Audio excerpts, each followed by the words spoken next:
सुनाई दे दिखाई दे, बस तू ही तू मुझे। सब्जी तो बड़ी लजीज बनी, लगता बड़े दिन बाद दिल से खाना बनाया। राबिया आई थी ना आज, उसने बनाई है सब्जी। ओ तभी। ये सही है भाई, अगर इतना ही बेजार हो गए हो मेरे हाथ के बने खाने से, बीवी से क्यों नहीं कहते कि वो बनाया करे खाना। आपको कितनी बार कहा है खाना खाते हुए ना शुरू हुआ करें। चीफ मिनिस्टर साहब को खाना खाते वक्त कुछ ना कहा जाए और आराम करते वक्त भी कुछ ना कहा जाए। ये ले, आपको जो कहना है ना आप कह लें, ये किस्तवार चलने की कोई जरूरत नहीं है। सारा दिन जिस रिस्क के पीछे ख्वार हो तो वही सुकून से खाने को ना मिले तो क्या फायदा। तुम रिस्क के पीछे ख्वार होते हो तो तुम्हारी बेगम साहिबा किस लिए ख्वार होती फिरती हैं? तुमसे अगर काबू नहीं होती तो फिर मुझे ही कुछ करना पड़ेगा। जी मुझसे तो काबू नहीं होती, आपको जो करना है ना आप कर लें। मुलाजमा रखो, मुझसे अकेली से घर के काम नहीं होते। मम्मी इस महंगाई के दौर में अपने खर्चे पूरे नहीं होते, ये मुलाजमा की तनख्वाह कैसे दूंगा मैं। ये तुम्हारी बीवी जो इतना कमाती है वो कहाँ जाता है? मुझे क्या पता, ना वो मुझसे खर्च के पैसे लेती है ना मुझे कुछ देती है। सब कुछ है और कुछ भी नहीं। कब खत्म होगा ये खालीपन। अरशद, फाइल पे कुछ ऑब्जर्वेशन थी मेरी, मैंने भिजवाई थी, तो मैं देख ली तुमने? हाँ मैंने वो देख ली थी और कुछ चेंजेस थे, वो करके आपको ईमेल कर दी थी। हाँ वो एक इनविटेशन आई थी बेसहारा बच्चियों के लिए, एक फंक्शन था तो वो इनवाइट किया, तो तुम्हें भिजवाई थी मैंने। हाँ मैं डोनेशन के लिए चेक लिख दूंगा, आप चले जाइएगा। ये डोनेशन देते हो, उनके ऑपरेशन मैनेजर ने बड़ा इंसिस्ट किया कि अफसर साहब खुद आए। अब बेसहारा बच्चों का फंक्शन है तो चले जाना। आप जानते हैं मैं कहाँ जाता हूँ इन इवेंट्स पे, आप चले जाना मेरी तरफ से। प्रॉब्लम क्या है जाने में? उस दिन हमारी फॉरेन डेलीगेशन से मीटिंग भी है ना। फंक्शन के टाइम में और मीटिंग के टाइम में काफी सारा डिफरेंस है, चाहो तो मैनेज कर सकते हो। ओके मैं कोशिश करूंगा। हाँ वो मैं शबाना से कह दूंगा कि रिमाइंड कराए तुम्हें। Okay okay.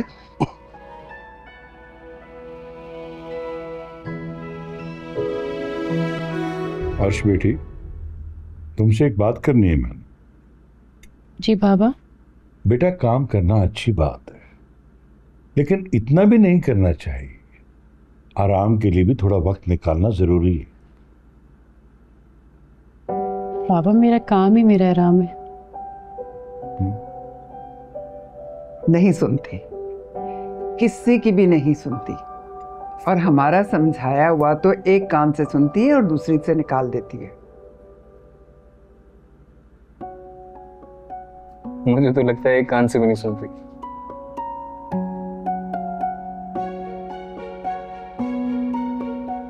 हाँ बिल्कुल ठीक कहा तुमने, बल्कि सुनती ही नहीं, किसी की भी नहीं सुनती।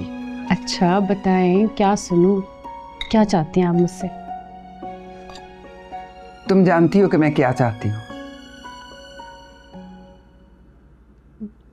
देखिए सिवाय एक बात के बाकी तो सारी बातें मानती हूँ ना आपकी। देख लिया आपने, ये सब आपकी दी हुई आजादी का नतीजा है। हर्ष बेटी, मैंने तुम्हारी हर ख्वाहिश पूरी की, जो तुमने कहा मैंने वो की। तुमने कहा मैंने तालीम मुकम्मल करनी, मैंने करवा दी। तुमने कहा मैंने एनजीओ बनानी, मैंने बनवा दी। तुम्हारे किसी काम में रुकावट तो नहीं डाली ना बेटा। अब तुम्हारी माँ जो कह रही है इस पे गौर करो। अभी तो वक्त है ना, अभी तो मुझे माशरे के लिए बहुत काम भी करना है। तो किसने मना किया कि तुम इस माशरे के लिए कुछ ना करो? लेकिन बेटा हर काम के लिए एक वक्त होता है, जैसे अपना कैरियर बनाने का वक्त होता है, शादी का भी एक वक्त होता है। तुम्हारी माँ को तुम्हारी शादी की बहुत फिक्र है, और जो ये कह रही है बिल्कुल ठीक कह रही है। तुम इस बारे में सोचो। जी बाबा। अस्सलाम वालेकुम। वालेकुम अस्सलाम। फुर्सत मिल गई घर आने की? मैंने आपको बताया था ना यूनिवर्सिटी में मुशायरा है, देर हो जाएगी आने में। ये एहसान तो कर दिया था तुमने। क्या बात है, आपका मूड क्यों इतना खराब है? ये तुम्हारे रोज रोज के मुशायरों से ना तंग आ गया हूं मैं। बहुत होगी शायरी, और बस घर बैठो और घर के काम काज करो। ये अचानक क्या हो गया आपको? आपको मेरी शायरी अच्छी लगती थी ना, इसीलिए आपने मुझसे शादी की थी एक शायरा से। तो हमेशा मिस शायरा ही रहना है या कभी बीवी भी बनना है? बीवी हूँ आपकी। तो घर के काम काज में अम्मी का हाथ बटाया करो। तुम तो निकल जाती हो, कभी आर्ट्स काउंसिल, कभी कौन सी महफिल, कभी कौन सी महफिल। पीछे अम्मी बेचारी ख्वार होती रहती हैं घर के काम कर करके। मैं कोशिश तो करती हूँ लेकिन कभी यहाँ निकल जाती हूँ, कभी वहां। बस कर जाए, क्यों इतने तिल मिलाए हुए हैं? अब मैं पूरा दिन तो घर से बाहर नहीं रहती, 1-2 घंटे के लिए जाती हूँ फिर वापस आ जाती हूँ। तो किरण, जब घर होती हो तब कौन सा काम काज कर लेती हो? अगर घर नहीं संभाला जाता ना तो अपने पैसों से मुलाजमा रख दो अम्मी को, कम से कम उनके ताने तो नहीं सुनने पड़ेंगे। ठीक है, और कुछ? और महंगाई हो गई है, घर के खर्च में भी हिस्सा डाला करो। घर का खर्चा तो आपकी जिम्मेदारी है ना, बल्कि मैं भी आपकी जिम्मेदारी हूँ, लेकिन फिर भी मैं 1 रुपया नहीं लेती आपसे अपने खर्च के लिए। तो ठीक है, कल से घर बैठ जाओ और उठवा लो अपना खर्चा मुझसे। लेकिन अगर बाहर निकल के कमाना है ना तो घर के खर्च में भी हिस्सा डालना होगा। और हाँ, ये अपनी वीडियोस के नीचे से कमेंट्स ऑफ करो, तरह तरह के लोग मैसेजेस कर रहे हैं।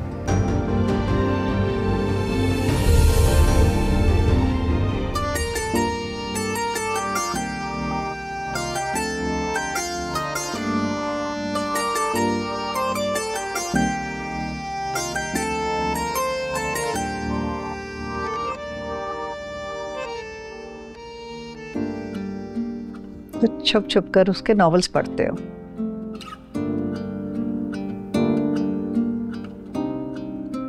ये अर्श का वही नॉवल है ना जो कुछ दिन पहले आया?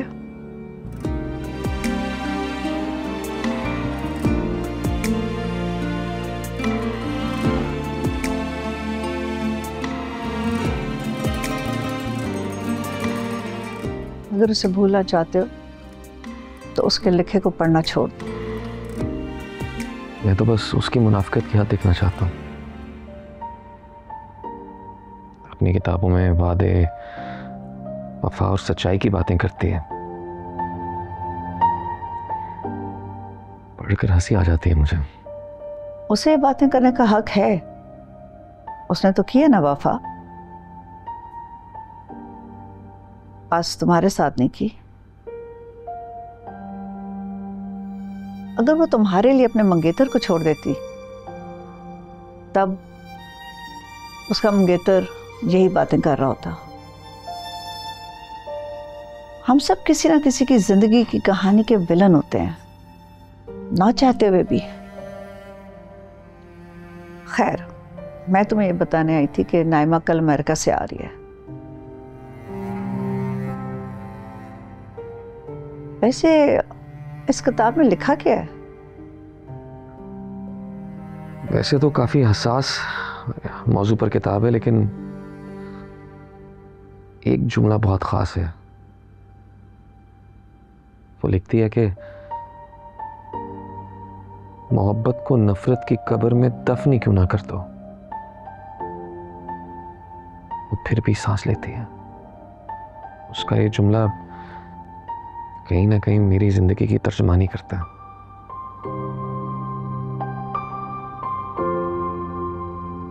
उसकी मोहब्बत को कब्र में उतार कर उस पर नफरत की ढेरों मिट्टी डालने के बाद भी वो मरती नहीं है। ये कहाँ लिखा है कि एक मोहब्बत के बाद दूसरी नहीं हो सकती? और अगर ना भी हो तो ना सही, हम सफर की आदत का होना ही काफी होता है। मैं ये दोगलापन नहीं कर सकता कि मोहब्बत किसी और से और आदत किसी और की।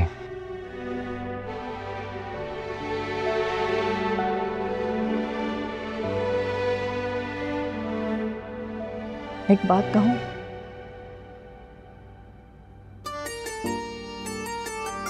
तुम ये दोगलापन क्यों कर रहे हो कि जिसे झूठा और बेवफा समझते हो उसी के अल्फाजों के सहारे जिंदगी गुजार रहे हो?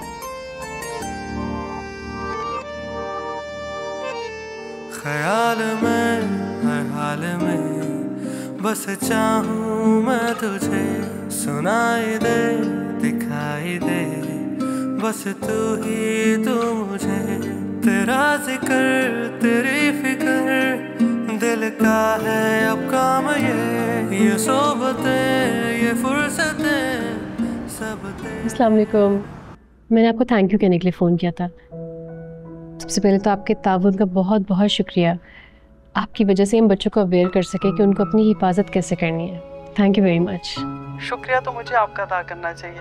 आप हमारे स्कूल आई, बच्चों को बैड टच और गुड टच के बारे में बताया, अवेयरनेस दी, बहुत शुक्रिया। बस वो आपसे एक बात डिस्कस करनी थी। मैंने कल पूरे दिन गुजारने के बाद कुछ चीज़ें नोटिस की हैं, मैं आपसे शेयर करना चाहती हूँ। मुझे बस टीचर्स से ना थोड़ी सी शिकायत है। आप बताइए भी सर, आपको क्या शिकायत है? मैं चाहती हूँ कि बात आपकी वसातत से मैं उन तक पहुँचा सकूँ। टीचर्स तो जानती हैं ना कि अल्लाह ताला ने उन्हें किस पोजीशन पे रखा है। बच्चों के लिए तो वो रोल मॉडल्स होते हैं। उनके अल्फाज में इतनी ताकत होती है कि किसी की भी ज़िंदगी या तो संवार दें या बिगाड़ दें। ऐसे ही तो नहीं ना उन्हें रूहानी वालिदैन कहते हैं। मैं टीचर्स से रिक्वेस्ट करना चाहती हूँ कि बच्चों पे हाथ ना उठाएं। ज़्यादा से ज़्यादा क्या होगा, बच्चे फेल हो जाएंगे तो होने दें। उनके हाथ उठाने से भी बच्चे पास तो नहीं हो जाएंगे। बात तो आप ठीक कह रही है रिसर्च, लेकिन हमें बाज़ औक़ात ये करना पड़ता। देखिए मैं आपकी बात बिल्कुल समझ रही हूँ। हमें बात समझनी होगी कि टीचर्स के 5 मिनट का गुस्सा, उनकी फ्रस्ट्रेशन जो वो कच्चे जहनों पे निकालते हैं, वो किसी भी बच्चे की पूरी ज़िंदगी की पक्की छाप बन सकती है। हमारा मकसद बच्चों को अब्यूज़ से बचाना है, चाहे वो फिजिकल हो या फिर मेंटल। चाय। खाने में क्या बनाया आज? भिंडी का सालन।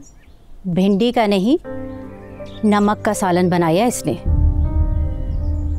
अभी थोड़ी देर पहले मैं चख के आ रही हूँ। जाहिद मियाँ, अगर ये इसी तरह मुझे जहरीला खाना खिलाती रहेगी, मैं तो बहुत जल्दी जन्नत चली जाऊंगी। बता दो इस मोहतरमा को कि मैं बीपी की मरीज़ा हूँ।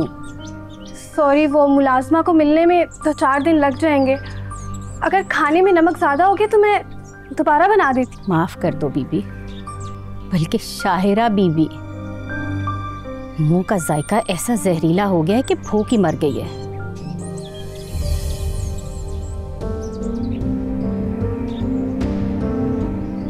मेरे बेटे की साबका मंगेतर भी तुम्हारी तरह ना शायरा थी, बल्कि लिखारी थी, मगर खाना ऐसा लजीज बनाती थी कि बंदा उंगलियां चाट जाए।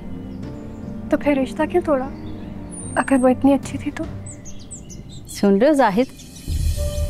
अरे मोहतरमा, अपनी जुबान के जौहर ना शायरी में दिखाया करो।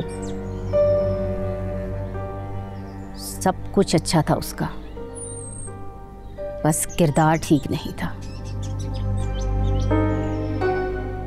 और तुम्हारा सिर्फ किरदार ठीक है और कुछ भी अच्छा नहीं है।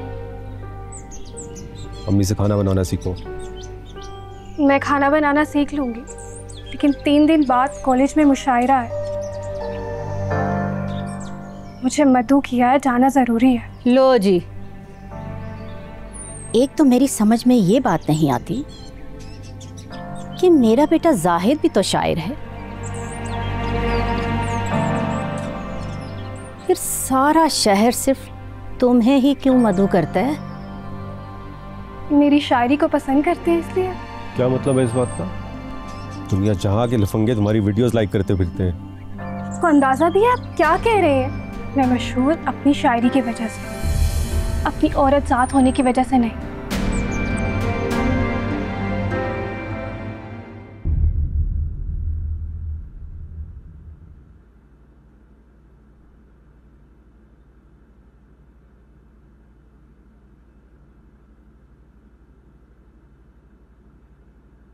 तारा, यहाँ पे आप अकेले क्यों बैठे हैं? वहाँ सारे फ्रेंड्स आपके खेल रहे हैं, जाओ जाके खेलो उनके साथ। आपको पता है मैं बहुत लोनली फील कर रही हूँ, मेरा कोई दोस्त नहीं है। मेरा भी कोई दोस्त नहीं है। पता है मैं भी आज बहुत लोनली फील कर रही थी। आप मेरी दोस्त बनेंगी? मैं चाहती हूँ कि मेरी भी कोई दोस्त हो जिससे मैं दिल की बातें शेयर करूँ, अपनी सारी बातें बताऊँ। Will you be my best friend? Yes? तो तारा और अर्श आज से बेस्ट फ्रेंड्स हैं, ओके? आपको पता है मुझे क्या क्या पसंद है?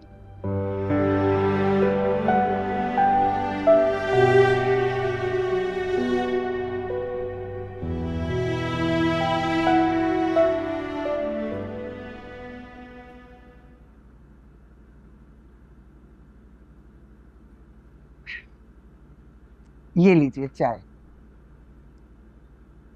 शुक्रिया।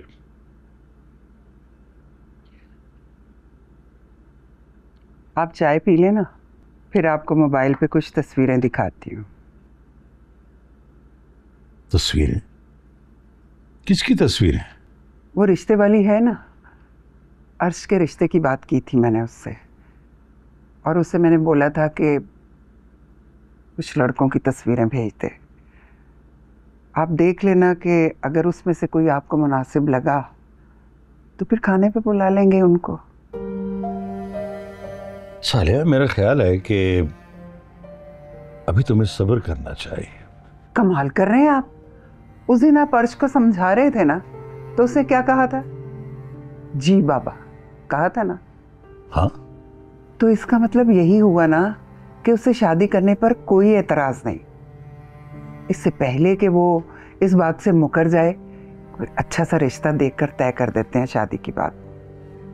देखो, मैंने उसे ये जरूर कहा था कि इस बारे में सोचो, सोचने के लिए कहा था, और उसने हमें भी भर ली।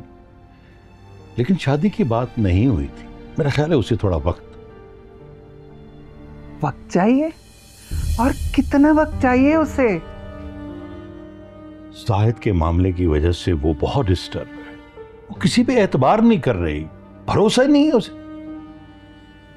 3 साल हो गए हैं उसकी मंगनी टूटे हुए। मेरे ख्याल में 3 साल का अरसा किसी भी तल्ख तजुर्बे को भुलाने के लिए काफी नहीं। जो हसास लोग होते हैं ना, उन्हें कुछ भुलाने के लिए एक उम्र भी कम पड़ जाती। मुझे भी उसकी शादी की फिक्र है। अगर आपको उसकी शादी की फिक्र होती ना, तो अब तक उसकी शादी कर चुके होते आप। आपने तो उससे आजादी दे रखी है। सालिया, मैं पहले अपनी मर्जी उस पर मुसल्लत करके उसका अंजाम देख चुका। क्या किया जाहिद, क्या हुआ हमारे साथ कि हमें वो मोहल्ला ही छोड़ना पड़ा। अरे तो हम उस पे अपनी मर्जी मुसल्लत नहीं कर रहे ना। वो खुद से देख ले कोई अच्छा सा रिश्ता, अब बता दे हमें कि मैं यहाँ शादी करना चाहती हूँ, तो हम क्या इनकार करेंगे?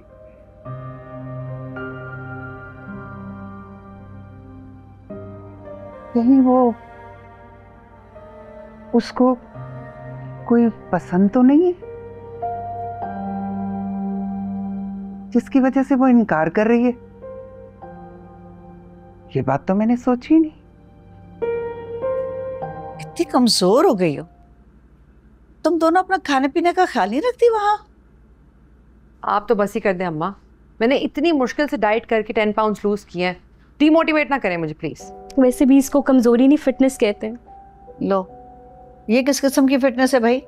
जरा सा मुंह निकला है तुम्हारा, और मेरी बहू का भी।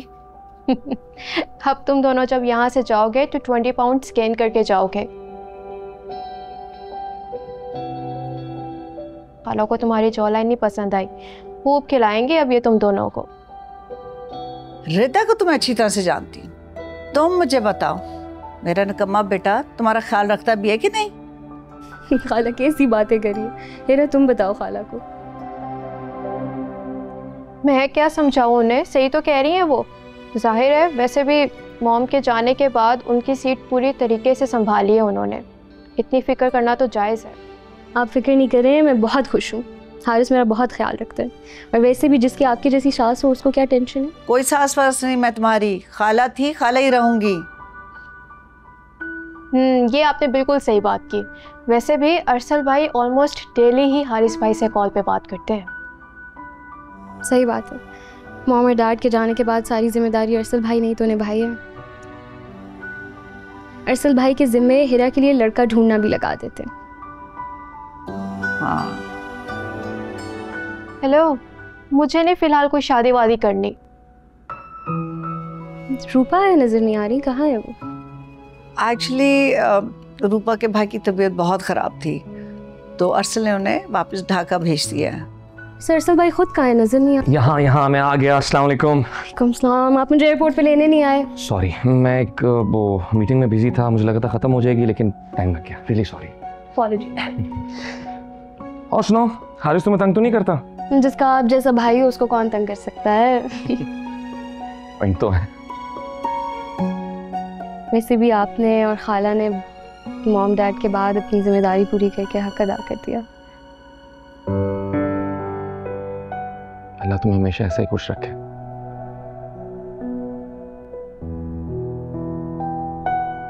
हम इंसान सिर्फ कोशिश कर सकते हैं, नसीब तो सिर्फ अल्लाह बनाता है।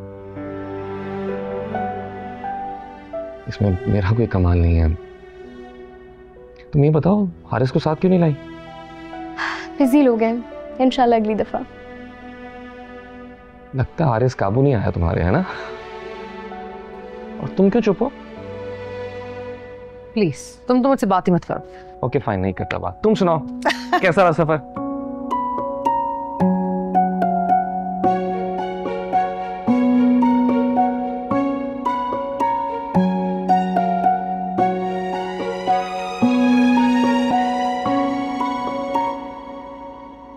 आ गए?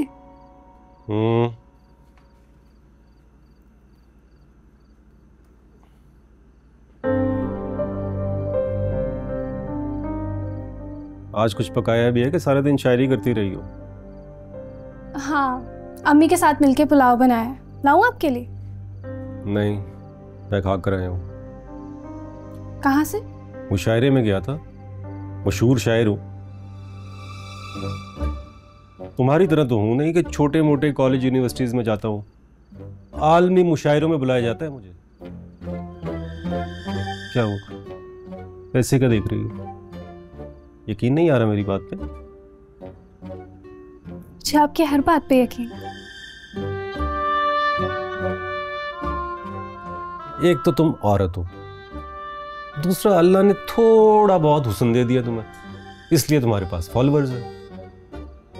वरना शायरी तो तुम्हारी इंतहाई बचकाना है। मेरी यही शायरी सुन के आपने मेरे का रिश्ता भिजवाया था। जिस तरह तुमने मुझे पीछे लगाया ना अपने, इसी तरह न जाने और कितने लोगों को अपने पीछे लगाया होगा। साहिब, मैं आपका हर ताना बर्दाश्त कर सकती हूँ, लेकिन मेरे किरदार पे बात मत किया करें।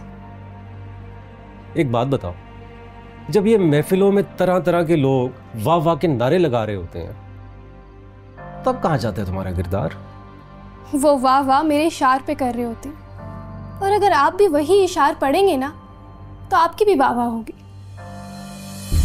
अच्छा,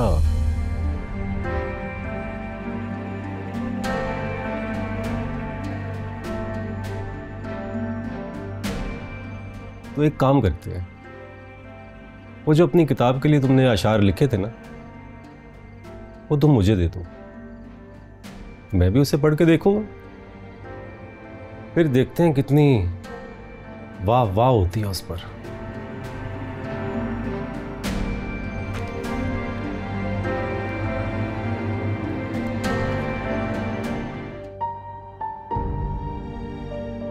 उसे लगता था जैसे वो पत्थर हो चुकी है, वो पत्थर जो उसे देखते ही रेजा रेजा होकर बिखर जाएगा। उसे लगता था वो तपते सहरा में किसी तवील सफ़र की मुसाफिर है। चलते चलते उसका वजूद पूरी तरह से झुलस चुका है। और अर्श, लो बेटा। थैंक यू अम्मी। दूध पी लो।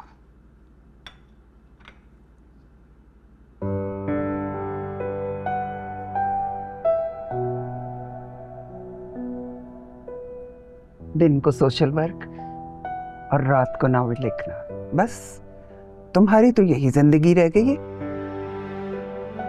अम्मी, मैं अपनी जिंदगी से मुतमईन हूँ। देखो अर्श, औलाद का फर्ज वक्त पे अदा ना किया जाए ना तो माँ बाप गुनाहगार होते हैं। क्यों हमें गुनाहगार कर रही हो बेटा? अगर तुम्हारी जिंदगी में कोई लड़का है तो हमें बताओ, हम उससे तुम्हारी शादी करेंगे। दिन रात बस एक ही बात करती हैं। मुझे तो बस सिर्फ तुम्हारी फिक्र रहती है बेटा। मत क्या करें इतनी फिक्र। देखो बेटा, कमाने वाली बेटी को घर बिठा लिया जाए ना तो लोग समझते हैं कि बेटी की कमाई की लत पड़ गई है। लेकिन मैं तो जो भी कमाती हूँ सब बच्चों के ऊपर खर्च कर देती हूँ।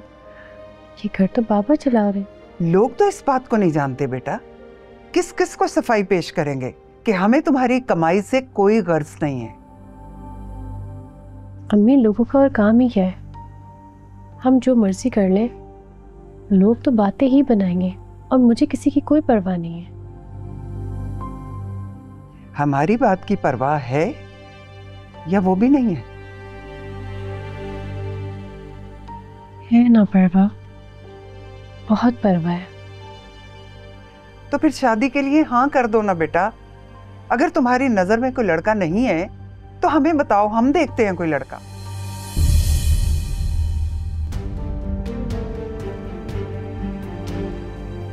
ठीक है,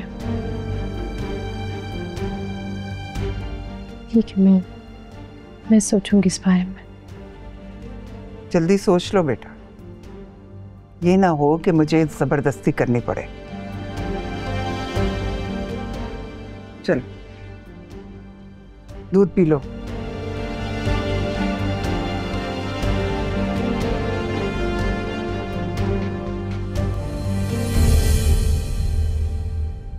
तुमने मुझे अपना इंतजार करने को कहा था और मुझे देखो, मैं आज तक तुम्हारा इंतजार ही कर रही हूं। तुमने कहा था खुद को बदल कर मेरे पास लौटोगे, पर तुम अब तक नहीं आए।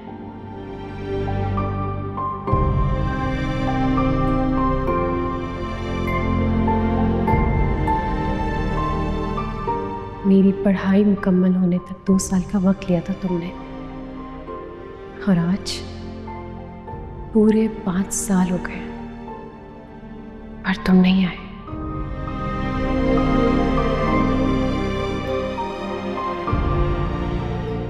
शायद मुझे अब तुम्हारा मज़ीद इंतज़ार नहीं करना चाहिए।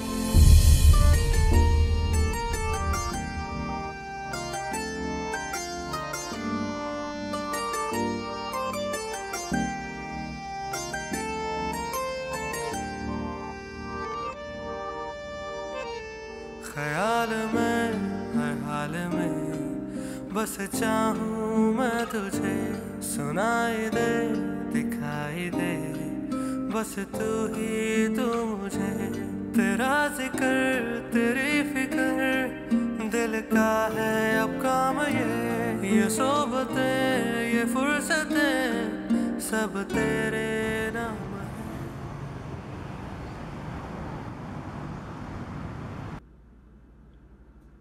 वाह, ये शायरी वाकई आप ही ने लिखी है?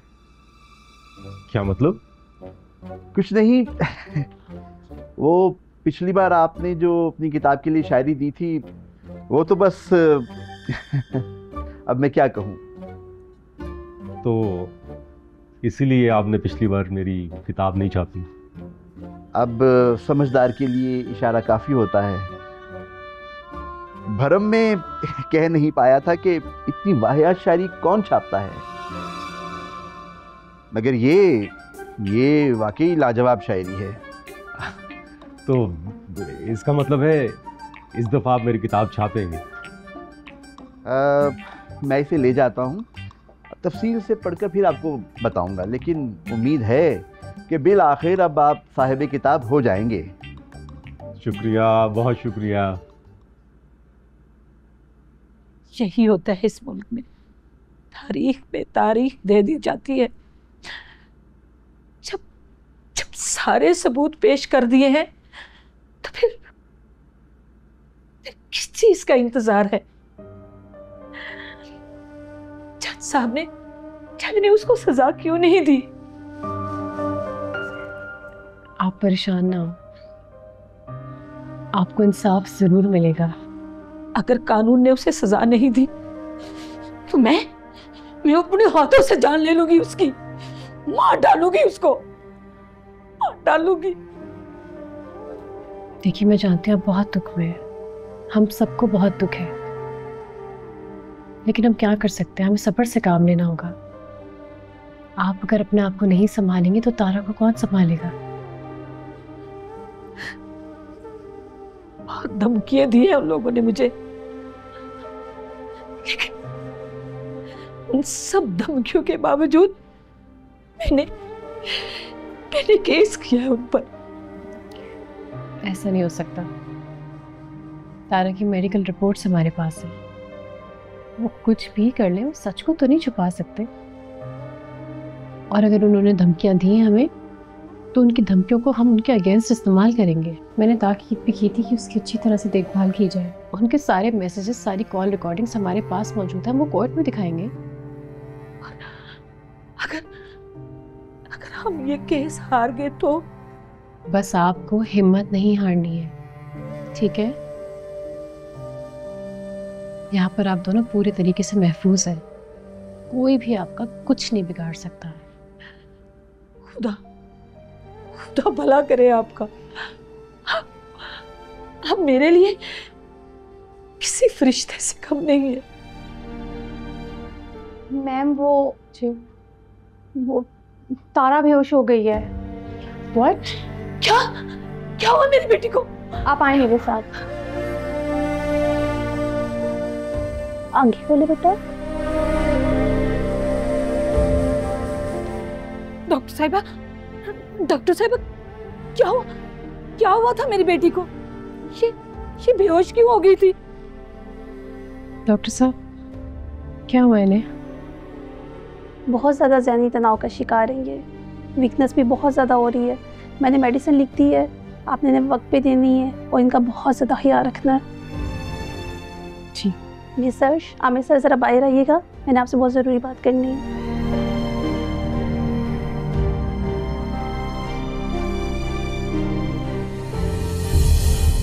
कैसी तबीयत है?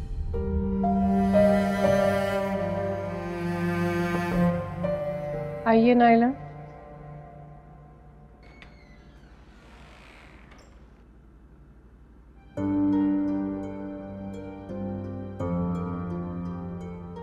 नाइला, क्या तारा का ठीक से ध्यान नहीं रखा जा रहा? मैम, हम तारा का ख्याल रखने की पूरी कोशिश कर रही हैं।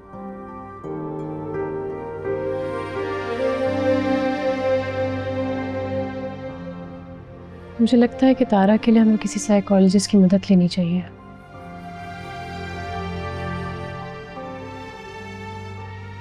चैरिटी इवेंट की तैयारियां हो गई? जी मैम। ठीक है, आप ऐसा करें, आप मंसूर साहब को मेरे पास भेजिए। ठीक है मैम, मैं भेजती हूँ।